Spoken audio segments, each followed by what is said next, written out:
Hey there, folks. Joey DeAngelis here with another movie review roundup. This one's a little delayed because I have seen a couple other movies in the last couple of weeks. So I'm going to try to recap the best I can. Deadpool's probably going to be the longest review because I just saw Deadpool. But I'll talk about the three Best Picture nominees I saw and another really horrible movie. So I saw Brooklyn, The Big Short, and Spotlight. I'll talk about Brooklyn first. Brooklyn is really sweet. It's definitely a mom sort of movie. So if you're looking to take your mom to a movie or something, definitely take her to see Brooklyn. It's very sweet. Saoirse Ronan is very good in the movie, definitely deserving of that Oscar nomination for Best Lead Actress.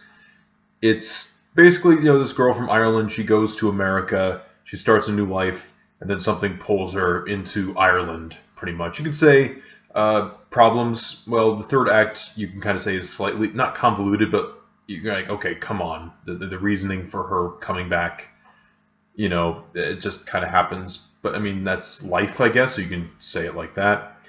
Aside from that, everybody's really good. Domhnall Gleeson, I pronounced his name wrong probably, but he's been in Star Wars and The Revenant and a bunch of movies. Frank, he's really good in it. Saoirse Ronan's good. Everybody is good. Jim Broadbent's in this.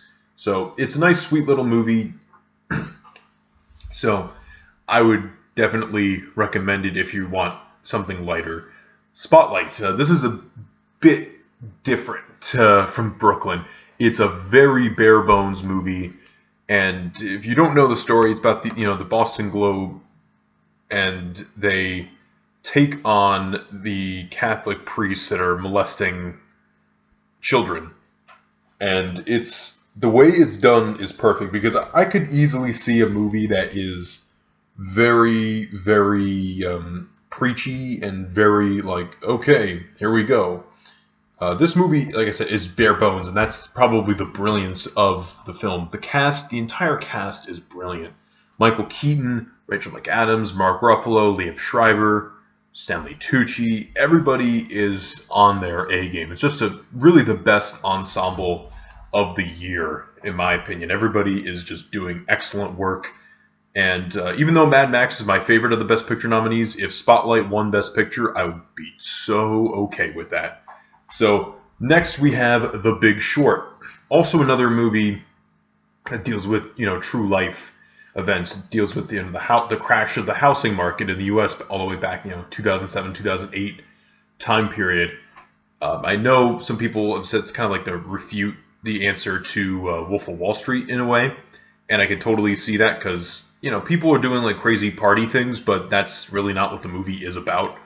It's I think it's these guys trying to, they can make money off of this, the housing collapse, but they're making money, but realizing that they're making money based off of the suffering of the American people, pretty much, and you really get that perspective of it. Also, for those of us who don't understand economics as well as other people do, they have celebrities who explain it. Sometimes this feels a bit, it's weird who they get. Like at one point you have Margot Robbie in a bubble bath explaining the housing market. And I'm not going to complain about that, but just to let you, fair warning, that's happening. So the whole cast is great. Christian Bale's excellent. Steve Carell, who I'm generally not a fan of, I thought was perfect for his role. Brad Pitt was good, and Ryan Gosling was great as his character. So definitely another really, really solid cast. Now, on to crappier things. Escape from Tomorrow. This is not only an insult to me as a Disney fan, it's also an insult as a person who can see, hear, and review movies. It's terrible. Basically, guerrilla-style footage shot on location in Disneyland and Disney World. And it's basically trying to be a takedown of Disney World, but it fails miserably. I don't feel it gets it right very well. I mean, the one thing it does get right is that sometimes kids and parents, they can't take the fact that Disney is like the happiest place on earth sometimes, and it gets to people. I get that. But that's really just about the only thing that's criticized well. There's a princess, and she gets fired because her hugs kill a child. I know that you could take that as like a metaphor or something, but that's even then, you're really stretching it. The actors, they give it their best, but man, this movie sucks.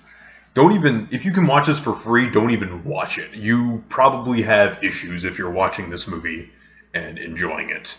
I'm sorry, I usually don't say things like that, but that's how I feel. It's total crap. Alright, so the movie you really want to hear about is Deadpool. Deadpool just came out this weekend. It is a film produced by 20th Century Fox under, a Marvel, based off of a Marvel property. Deadpool, breaks the fourth wall, eats chimichangas, got the katanas and guns, blaze and all that, the red suit, and it's great. It was a just genuine pleasure to see this movie. A movie you didn't expect to see, because let's think about this. This is a rated R superhero film, and usually those don't always do well. Like in terms of box office, like Watchmen didn't do very well in the box office, even though it got some good reviews, admittedly. It did get some good reviews, but box office didn't do so hot on. But Deadpool is getting generally good reviews, particularly for Ryan Reynolds, because it is the Ryan Reynolds show, pretty much. He's so good in this movie. He's just born to play Deadpool. And I just think that there's more of an appeal now. Like, with comic book movies, there's just more of an awareness. So when before certain properties like Spider-Man or Iron Man would just make money, now people are sort of getting into characters who, are more known, who are not as well known outside of the main fan base. So, we got Guardians of the Galaxy, Ant-Man, we're getting a Doctor Strange movie, for crying out loud. We're at a point where we can make just about anything a hit. And Deadpool is definitely a character popular with the fan community, and I don't think you'll be disappointed if you're a fan of the character. I think the X-Men references are great. My favorite part is like they're referencing the fact that they get these two X-Men like B-listers. They couldn't really get any of the other X-Men, so they basically break the fourth wall by saying that. It's just such a funny movie, one of the best Stan Lee cameos ever. I think what I also like about it is that it's not just a heavy movie. Yeah, there are heavy things going on, but it's not like one of these movies where I watch Age of Ultron or Man of Steel and I just feel like crap after watching those movies. They're like people ask me what don't I like about Man of Steel, and they laugh at me when I say this, but it's not hopeful. It makes me feel like crap every time I watch it without fail. I feel like an asshole for watching it because it's so emotionally draining, Man of Steel. And I hate to be railing on Man of Steel, because it's been 3 years. I should be over it. But it's just an example of just this, post 9/11 movie where I'm just like, oh, come on, guys. Do we really need to be this serious about Superman of all things? Like, really? I don't know. It's just a tonally weird movie. Like, there are good things in that movie, be sure, but it's just tonally weird. Anyway, this is not a Man of Steel review. But Deadpool was just fun. It wasn't about the end of the world, the apocalypse. It was just sort of this revenge, like, trying to get information out of this guy thing type of deal. That's basically the movie. And not only that, but it actually kind of works as a, Valentine's Day movie because there is a romance in there. And it's definitely one of the better on-screen comic book romances I've seen in a movie. And Morena Baccarin is really good as the love interest. I think Vanessa was her name. So, everything in this movie, I think, works. Pretty much everybody's pretty good. The villain, Ajax, he's whatever, but that's not really the point. You're really watching it just for Ryan Reynolds and the other heroes and to get X-Men references and just to have a genuinely good time. I mean, the movie is a little more than 100 minutes, which is nice because most superhero movies now just tend to be 2.5 hours just because, and that just gets so annoying. Anyway, Deadpool is great, Brooklyn is good, Spotlight is excellent, Big Short is good, and Escape from Tomorrow, just don't watch it. See you guys later.